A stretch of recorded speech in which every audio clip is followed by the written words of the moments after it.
What is up, guys, and welcome back to the channel. O and the C, we thank you for coming back. We appreciate your time here on the channel watching as a viewer. And how about those Buccaneers? Of course, you guys already know by the title and the day of the week and what happened yesterday. Today is another Tampa Bay Buccaneers Victory Monday!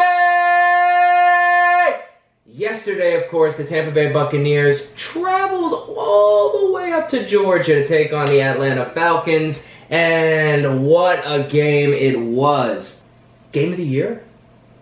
Atlanta Falcons? What a way to beat the Atlanta Falcons, of course, to do it to them like they always do it to themselves. Tampa Bay Buccaneers down 17-0 at the half, and then 24-7 in the third quarter, but ultimately they're able to pull out the comeback win. A little bit different style, I guess, or setup to the video today. Rather than just throw a list of names on here of all the people who made big contributions, we're actually going to talk about them a little bit each one at a time, and then we're going to get into the one main key point that I want to talk about from the game yesterday that I don't think a lot of people would have noticed. So, of course, first on the list, it should not surprise anybody. We've got TB12, Tom Brady, the GOAT. You may know him as because Tom Brady did it again. But we will get into more on him later.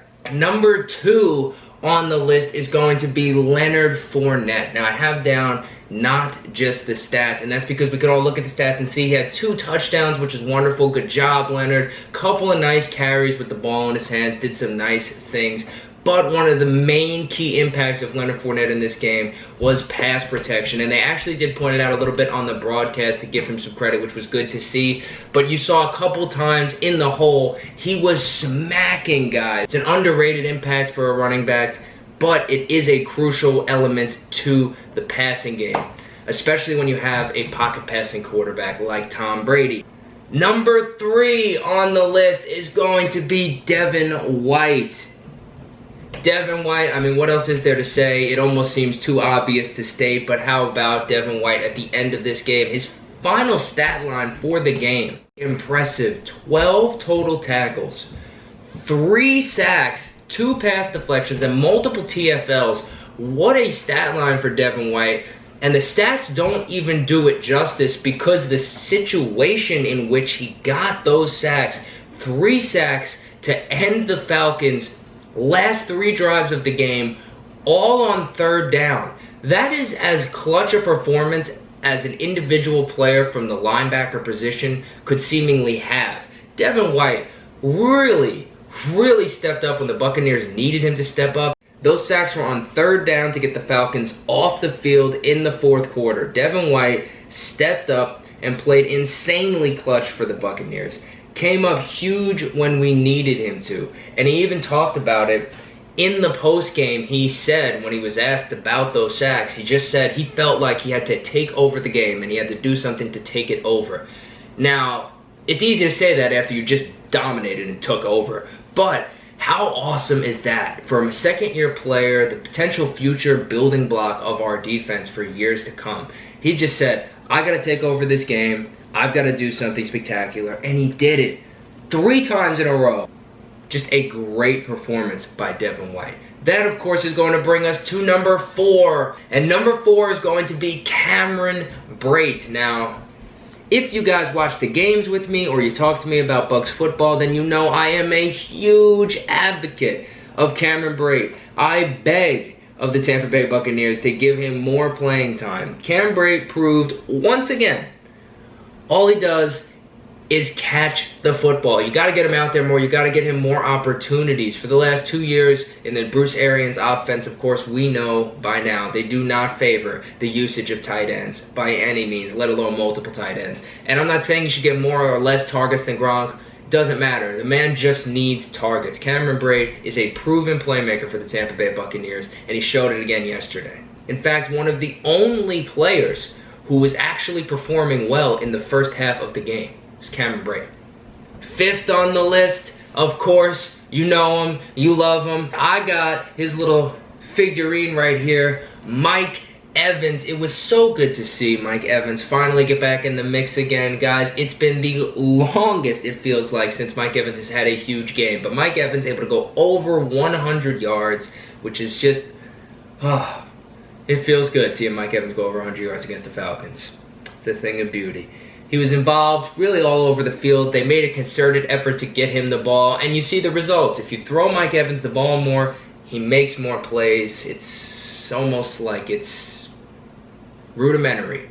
Finally, last but not least on the list, we are going to talk about A&W, which is my boy, you know, near and dear to the heart, Antoine Winfield Jr., one of my favorite players on the team. Love him. This man is a rookie. He's already been on the list multiple times this year. I believe, I'm not 100% sure, but I believe he was the first two-time member of the list. But he's on the list again.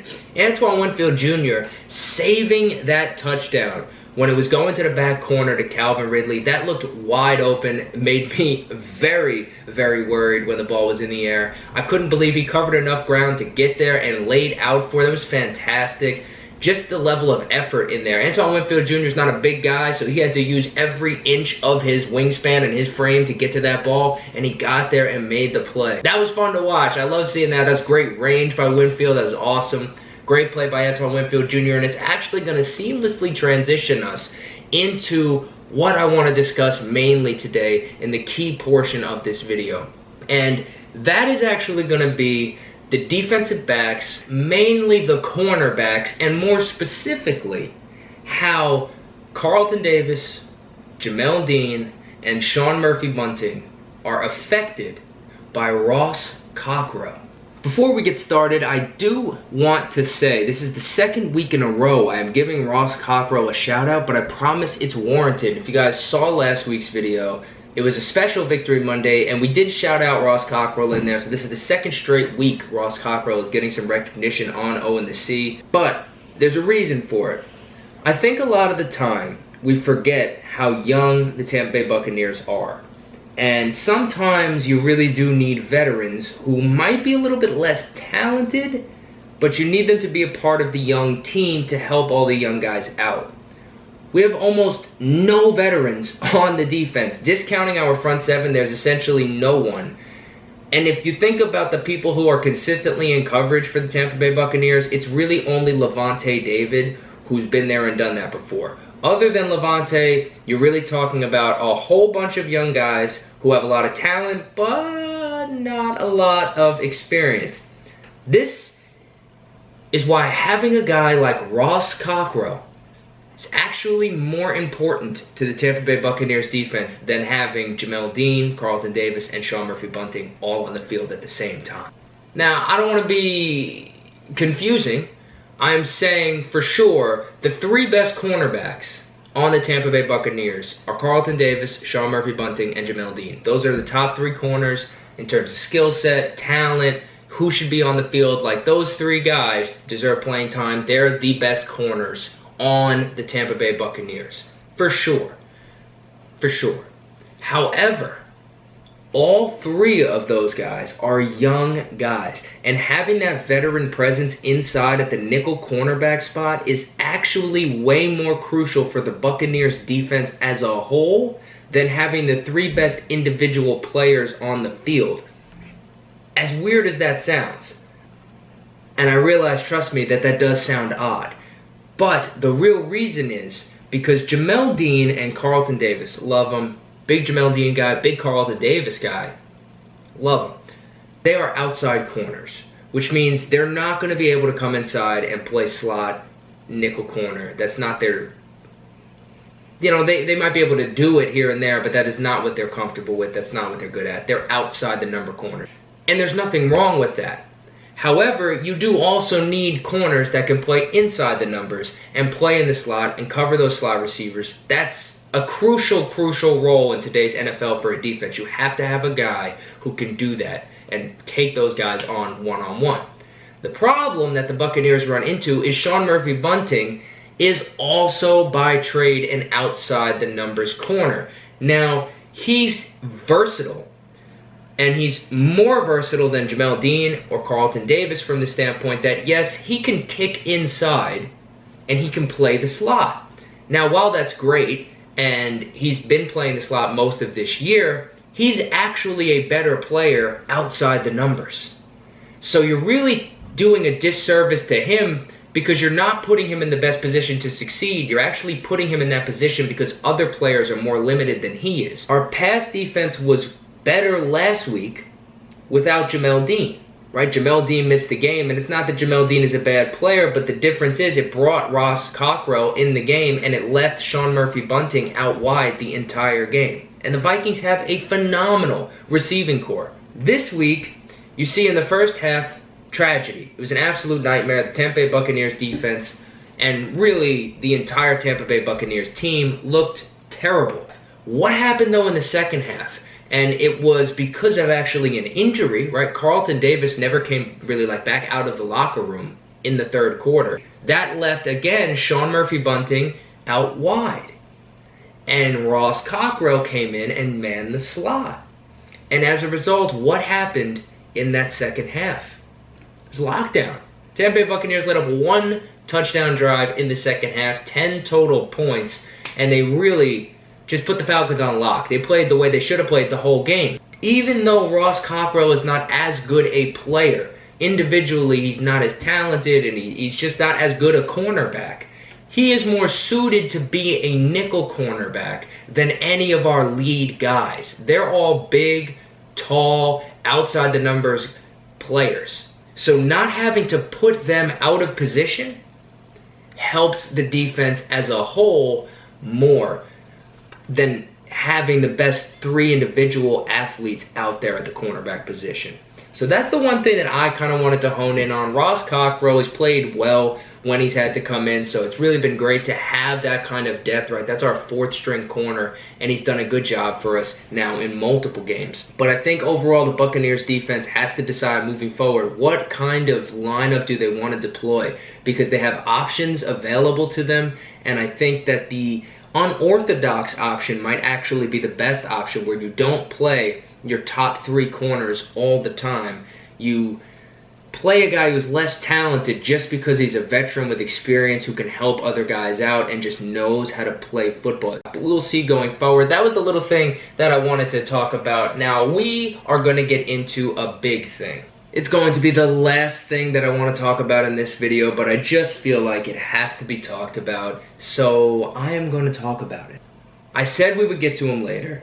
Hello, my name's Later. The GOAT, Tom Brady. Now, every single time the Buccaneers lose a game, regardless of the flow of the game or the final score or the opponent or anything about the actual individual game, all I hear for 7 days is Tom Brady sucks. He's too old, he can't throw, he's got no arm, he's washed.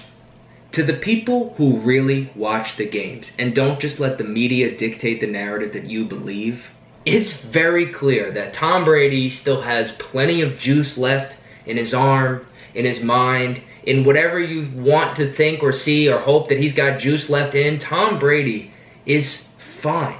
Tom Brady has made it obviously clear to us, watching these games multiple times this year, that he can put the ball wherever he wants to, whenever he wants to.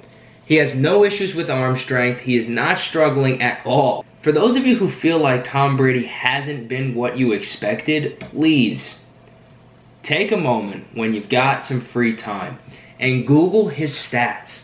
Look at his touchdown to interception ratio and tell me if going into last offseason, right, when the Buccaneers had to make a decision, would you have taken that from our quarterback? Regardless of the name of the player or the legacy of the player or anything like that, if you saw that touchdown to that interception ratio out of our quarterback, would you take that for the Tampa Bay Buccaneers last offseason? Yes or no? Tom Brady has been everything we've wanted him to be. And if you had any sort of realistic expectation for this team based on what they did last year, and of course the truncated offseason and all of that outside noise and that stuff that's affected the season, no doubt, then Tom Brady has lived up to expectations and then some. It's been tremendous this year for the Tampa Bay Buccaneers. The season has not been perfect, and the team has for sure struggled at times. But take the media bias out of it, because the media will paint it as if Tom Brady is having the worst year of his entire career. They won't tell you that he's got over 30 passing touchdowns already. They won't fill you in on that. They'll just make it seem like Tom Brady is playing horrendous football for the Tampa Bay Buccaneers. Meanwhile, we have a winning record for the first time since 2016, and Tom Brady has over 30 passing touchdowns. The media will make it seem like Tom Brady's having a season like the Patriots are without him right now. Tom Brady is having a great year, regardless of the crazy circumstances that are revolving around this team, and the Buccaneers have a winning record in 2020. So, congratulations to the Tampa Bay Buccaneers. Congratulations to you guys, Bucs fans, and thank you for staying to the end of the video. Tampa Bay Buccaneers are in a great spot moving forward. 2 games left in the season, 9 wins with the potential to get to 11, and still hope that we could win the division. It's not impossible, though it seems unlikely. You never know. We do have the GOAT on our side. So with that being said, that's going to do it for this video. Thank you guys for staying to the end. I do really appreciate it. Of course, hit subscribe, leave a comment, leave a like. Don't or do. It's really your call. I'm not going to judge you either way. O&C, Victory Monday. I need you to yell with me one more time. Buccaneers won yesterday, which means today is a Tampa Bay Buccaneers Victory Monday! God, I love doing that.